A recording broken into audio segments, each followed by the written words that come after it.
इस वक्त मैं स्वागत करना चाहता हूं वरिष्ठ वकील मुकुल रोहतगी जी का। मुकुल रोहतगी, आपका बहुत बहुत स्वागत एनडीटीवी इंडिया में। मेरा सबसे पहला प्रश्न आपसे ये है कि एक कानूनी रूप से एक स्थिति उत्पन्न होती है कि असली शिवसेना कौन। यहां पर एकनाथ शिंदे जो दावा कर रहे हैं कि उनके पास अभी 34 लोग हैं और बाद में 46 हो जाएंगे, वो शिवसेना है क्योंकि उन्होंने एक चिट्ठी भेज दी है स्पीकर को, गवर्नर को, या अभी भी शिवसेना वही है और पार्टी सिंबल उन्हीं के पास है जो कि उद्धव ठाकरे हैं। इसको कानूनी रूप से कैसे देखा जाए? देखिए संकेत जी, ये दो अलग अलग मुद्दे हैं। पहला मुद्दा जो सबसे अहम है वो ये है कि सरकार में बहुमत है या नहीं। ये फैसला सिर्फ विधानसभा की जमीन या फ्लोर ऑफ द हाउस जिसको कहते हैं उसी पर होगा। अगर उसमें 2/3 विधायक पार्टी छोड़ के दूसरी पार्टी बना लें या किसी और पार्टी को ज्वाइन कर लें और इस बात का झगड़ा हो कि 2/3 है या नहीं है और सरकार बहुमत में है या नहीं है, इसका फैसला, इसका दावा उस फैसले पर डिपेंड करेगा जो हाउस में लिया जाएगा, जिसको वोट ऑफ कॉन्फिडेंस या नो कॉन्फिडेंस कहा जाता है। तो अगर ये कह रहे हैं मेरे पास 36 है, 37 है, 40 है और दूसरी साइड कह रही है 30 है, 32 है, इसका फैसला अध्यक्ष महोदय को समन करना चाहिए। सेशन बुलाया जाएगा और उस पर वोट लिया जाएगा। उससे साबित हो जाएगा कि सरकार बहुमत में है या नहीं है, और नहीं है तो सरकार जाएगी और दूसरा गुट जो है सरकार बनाएगा। ये तो एक मुद्दा है। उसके बाद जहां तक सिंबल का सवाल है, सिंबल का सवाल स्पीकर अध्यक्ष डिसाइड नहीं करता, ये फैसला इलेक्शन कमीशन को करना होगा। इलेक्शन कमीशन दोनों पार्टीज को सुन के फैसला करती है।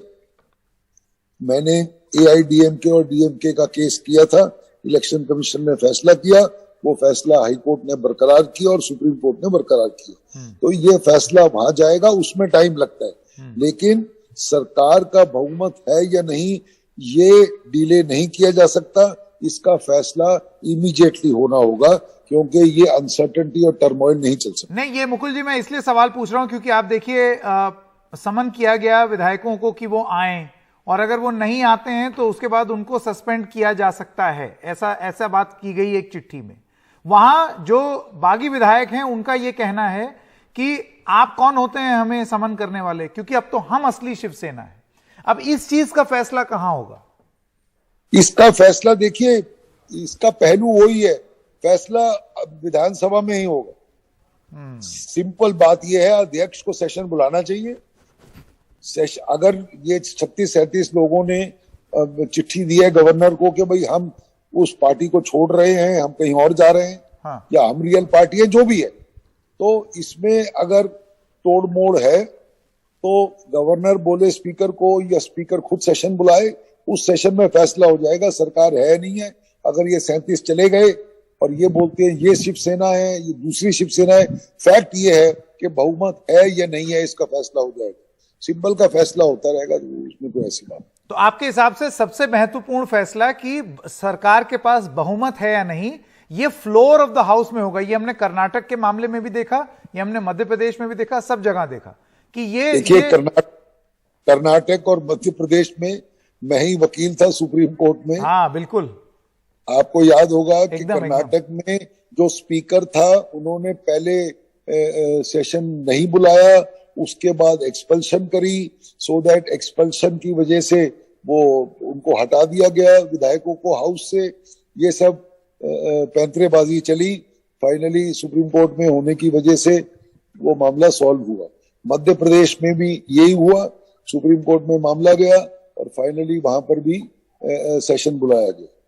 तो मैं उम्मीद करूंगा कि वो उस टाइप का ड्रामा यहाँ ना हो, और स्पीकर जो है बड़ी इंपॉर्टेंट और महत्वपूर्ण पोस्ट होती है, और वो ये सारे मुद्दे चीजें देखते हुए सेशन बुलाएं और कोई बायस्ड व्यू ना ले, तो ये मामला पार्लियामेंट्री डेमोक्रेसी का स्मूथली चल सकता है।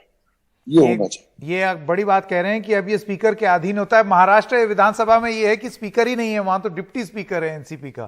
तो चलो, हाँ, देखिए, स्पीकर हो या डिप्टी स्पीकर हो, हाँ, पोजीशन वही है। हाँ, और स्पीकर सबसे बड़ा और महत्वपूर्ण काम ये है देखना कि सरकार बहुमत में है या नहीं है। अगर बहुमत में नहीं है तो संविधान के खिलाफ है, और संविधान के खिलाफ है तो वो सरकार जाएगी, और अगर बहुमत है तो वो सरकार चलेगी। सिंपल सी बात है, नंबर्स का गेम है, आप काउंट कर लीजिए भाई। 280 या 200, 288 के लोग हैं, 287, हाँ 287 आप बुलाइए।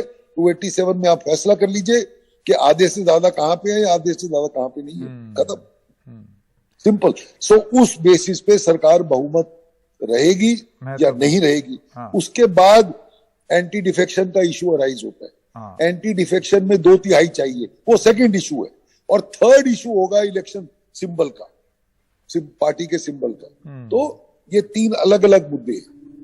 ये बहुत महत्वपूर्ण बात आपने बताई है। मुकुल रोहतगी जी, आपका बहुत बहुत धन्यवाद हमसे ये सब जानकारी साझा करने के लिए।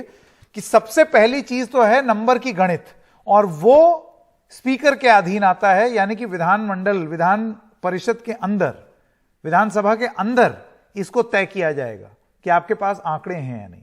उसके बाद ये खेल होगा जो कि इलेक्शन कमीशन के अधीन आता है कि असली शिवसेना कौन है।